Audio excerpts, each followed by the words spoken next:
Good to see you, students. This is Bakir. Welcome to the 11th lecture of India after Independence. Last lecture के मदद से हमने देखा कि 1966 के बाद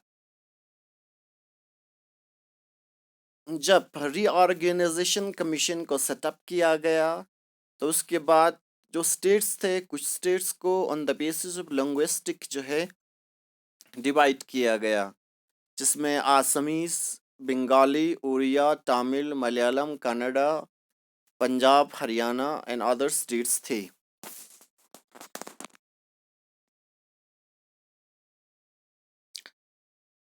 so this is the states which is Indian states before November 1st November 1946 और बाद में ये थे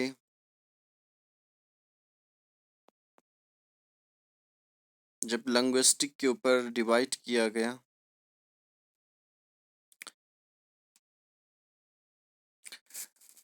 planning for development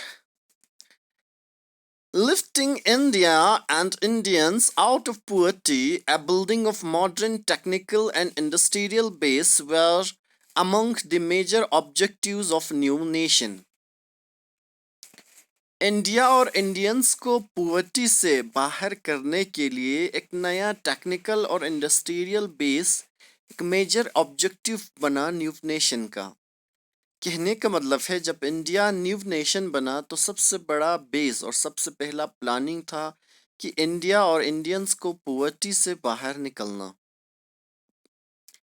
In 1950, the government set up a planning commission to help design and execute suitable policies for economic development.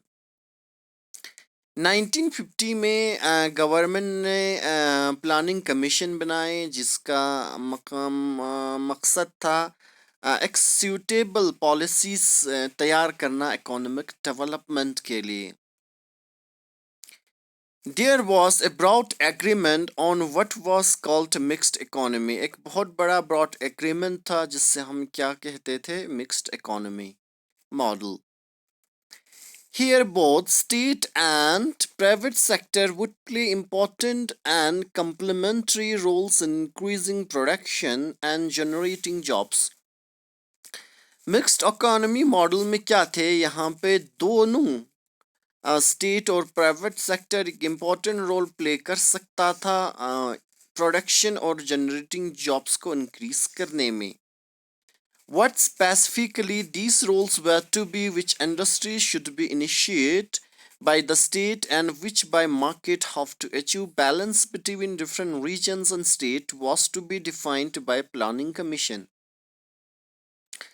अब इसमें क्या था कि जो स्पेसिफिकली रोल्स थे जो इंडस्ट्रीज क्या होनी चाहिए स्टेट जो है मार्केट क्या होनी चाहिए किस तरह से एक बैलेंस हमें बनाना है among the states and regions ये सब प्लानिंग कमीशन के द्वारा बनाए गए। In 1956 second 5 year plan was formulate 1956 में सेकेंड 5 ईयर प्लान को फॉर्मुलेट किया गया। This focused strongly on development of heavy industries such as steel and building large teams. इस बार जो फोकस थे वो डेवलपमेंट के ऊपर था हेवी इंडस्ट्रीज जैसे कि स्टील और नए नए large teams banana. These sectors would be under the control of the state. ये sectors जो है स्टेट के अंदर जो है कंट्रोल थे। This focus on heavy industries and effort at state regulation of the economy was to be guide economic policy for next few decades.